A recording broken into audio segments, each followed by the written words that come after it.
Hello' good morning. অলপ ঠাণ্ডা ঠাণ্ডা বতৰ। আজি ভাবিলোঁ ৰাতিপুৱা অকণমান বেলেগ ধৰণে ব্লগটো আৰম্ভ কৰোঁ, আপোনালোকৰ লগত অকণমান কথা পাতোঁ। ধুনীয়াকৈ চাওক, ৰ'দৰ মানে একদম জিলিঙনি মোৰ চকুৱে মুখে পৰিছে আহি।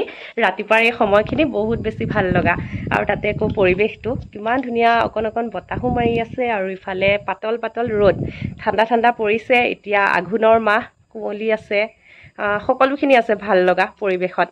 বাকী বলকচোন তেতিয়াহ'লে অকণমান কথা পাতোঁ, আৰু মানে ভাল লগা ফিলিংছ কিছুমান আপোনালোকৰ লগতো শ্বেয়াৰ কৰোঁ। আজিৰ ব্লগটো এনেকুৱাই হ'ব দেই, অকণমান কথা বতৰা।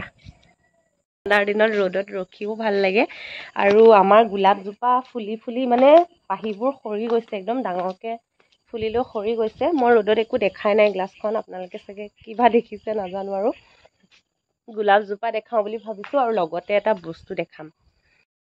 দুবৰিৰ নিয়ৰ, এইটো সময়ৰ ভাল লগা। এয়া আমাৰ গোলাপৰ পাপৰিবোৰ সৰি সৰি অৱস্থা নাই, আৰু লগতে দেখাব খুজিছোঁ এল'ভেৰাৰ ফুল। এয়া এল'ভেৰাৰ চাওক ফুল ফুলিছে, মই এইবাৰহে প্ৰথম দেখিলোঁ দেই।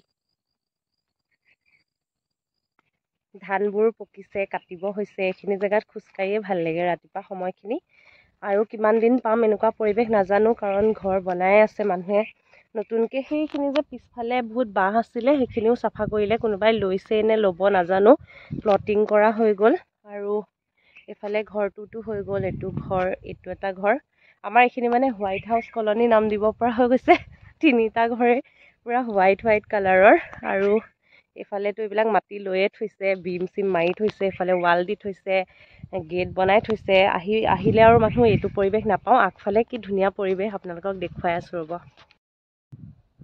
এয়া ধাননি পথাৰ, সোণালী ধাননি বুলি যে কয়, এয়া সোণালী সোণালী ৰং হৈ গৈছে। চাওক, অকণমান আগতে দাঁত ঘঁহি ঘঁহি এইখিনিৰ পৰা গ'লোঁ, আকৌ আপোনালোকক দেখাওঁ বুলি আকৌ আহিলোঁ। এয়া ধাননি কাটিব হৈছে।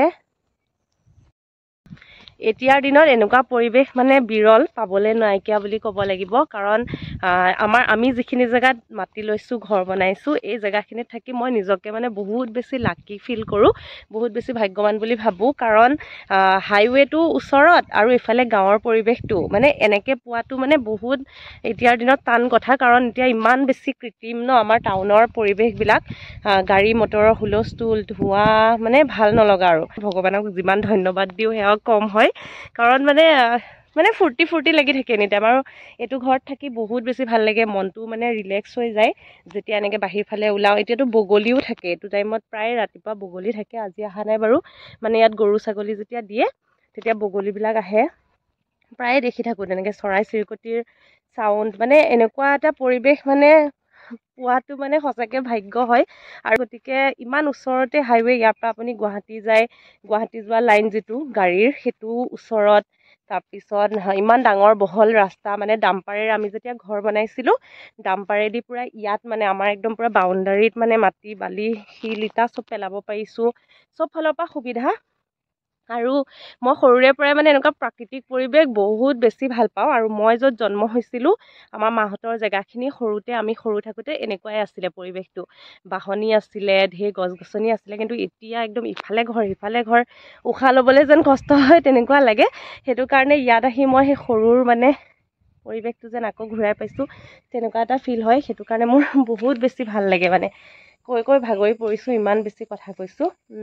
আচলতে ফূৰ্তিখিনি বহুতে ভাবিব পাৰে ইমান এনেকুৱা জংঘলৰ মাজত থাকে, অমুক থাকে, নভবা নহয় বহুতে, কিন্তু মনৰ শান্তিখিনি আচল কথা। যিখিনি আপোনালোকে মোৰ চকুত চাগে ধৰিবই পাৰিছে, মই মানে কিমান বেছি ভাল পাওঁ সেয়া মানে বুজাব নোৱাৰি শব্দেৰে। আৰু নিজৰ মনৰ শান্তিটো সকলোতকৈ উৰ্ধত, নহয় জানো?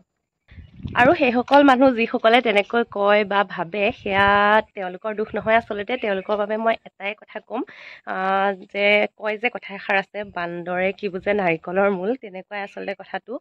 যিসকলে কৃত্ৰিমতাৰ ধামখুমীয়াত বহুত বেছিকৈ উতি ভাহি ফুৰে, তেওঁলোকে প্ৰকৃতিৰ এই নিভাঁজ সৰলতাৰ মাধুৰ্য কেনেকৈ বুজি পাব নহয় জানো যিসকলে মানে প্ৰকৃতিৰ সৈতে একাত্ম হৈ পাইছে তেওঁলোকে বুজি পায় গতিকে সকলোৰে এইবিলাক ব্যক্তিগত মানে মনোভাৱ আৰু নিজা নিজা ব্যক্তিগত বিষয় গতিকে পচন্দ অপচন্দও সকলোৰে ব্যক্তিগত কথা নিজৰ নিজৰ সকলোৰে পচন্দ বেলেগ বেলেগ তেনেকুৱাই কথাবোৰ আৰু এটা কথা এইখিনিতে ক'ব বিচাৰিম মানে যেতিয়া লকডাউন হৈছিলে সেই লকডাউনৰ সময়ছোৱাত যিসকলে চহৰৰ মাজত একোটা ঘৰত আবদ্ধ হৈ আছিলে তেওঁলোকে কেনেকৈ সময় অতিবাহিত কৰিছিলে সেয়া মানে মোৰ কল্পনাৰো মানে বহুত বেছি দূৰত কাৰণ মই ভাবিব নোৱাৰোঁ তেনেকৈ এটা ৰুমৰ ভিতৰত আবদ্ধ হৈ থকাৰ কথা কিন্তু উপায় নাই পৰিস্থিতিত পৰি বহুতে কৰিব লগা হৈছিলে কিন্তু আমি বহুত ধুনীয়াকৈ সময়খিনি পাৰ কৰিব পাৰিছিলোঁ ইয়াতে চৰাই চিৰিকটিৰ মাজত প্ৰকৃতিৰ মাজত গছ গছনিৰ মাজত বতাহৰ মাজত দেখিছে মই এতিয়া যে যিমানখিনিলৈকে গৈ দেখালোঁ তেতিয়াতো এইখন ঘৰো হোৱা নাছিলে গতিকে কিমান এটা ধুনীয়া পৰিৱেশ আছিলে ইয়াত গোটেই ঘূৰি ফুৰিব পাৰিছিলোঁ যিহেতু মানুহৰ সমাগম নাই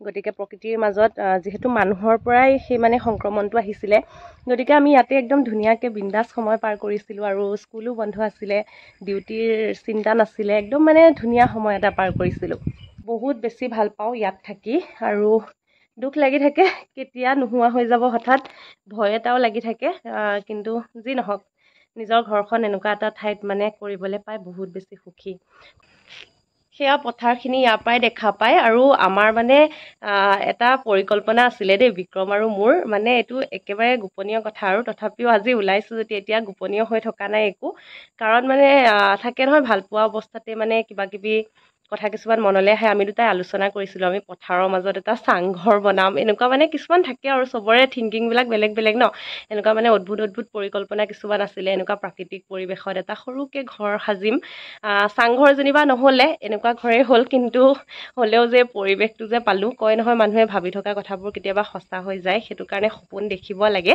আৰু সপোনবোৰে মানে সঁচা হোৱা যেন পাওঁ যে সেইখিনিয়ে মোৰ কাৰণে বহুত ডাঙৰ ফূৰ্তি আৰু আপোনালোক সকলোৰে আশীৰ্বাদ বুলিও ক'ব লাগিব সঁচাকৈ বহুত বেছি লাকি ফিল কৰোঁ কথাখিনি আপোনালোকৰ লগত শ্বেয়াৰ কৰিলোঁ বহুত দিনৰ পৰাই ভাবি থকা কথা আৰু সদায় আপোনালোকে দেখিয়ে থাকে চাগে মই ইয়াত দেখাই থাকোঁ পৰিৱেশটো সকলোৱে চাগে দেখিও ভাল পায় যিসকলে প্ৰকৃতিৰ লগত মানে একাত্ম হৈ ভাল পায় তেনেকুৱা মানুহে নিশ্চয় ভালেই পাব বাকী যি নহওক ৰাতিপুৱা সময়খিনি অকণ খোজকঢ়াও হ'ল ৰ'দো ল'লোঁ আপোনালোকৰ লগত কথাও পাতিলোঁ আৰু এতিয়া আছে বহুত বেছি কাম কাৰণ ঘৰৰ কামবোৰ আছে মোৰ অৱস্থাটো দেখিছে মই মাত্ৰ মুখখন ধুইছোঁ পানী এগিলাচ খাইছোঁ তেনেকৈ ভিডিঅ' কৰা ষ্টাৰ্ট কৰি দিলোঁ কথাখিনি পাতিলোঁ আপোনালোকৰ লগত যদি ভাল পালে লাইক এটা কৰিব আৰু কানেক্টেড হৈ থাকিব আগন্তুক ভিডিঅ'বোৰ তেতিয়া সময়মতে পাই থাকিবলৈ নেক্সট ব্লগ আহি আছে সোনকালে সকলো ভালে থাকক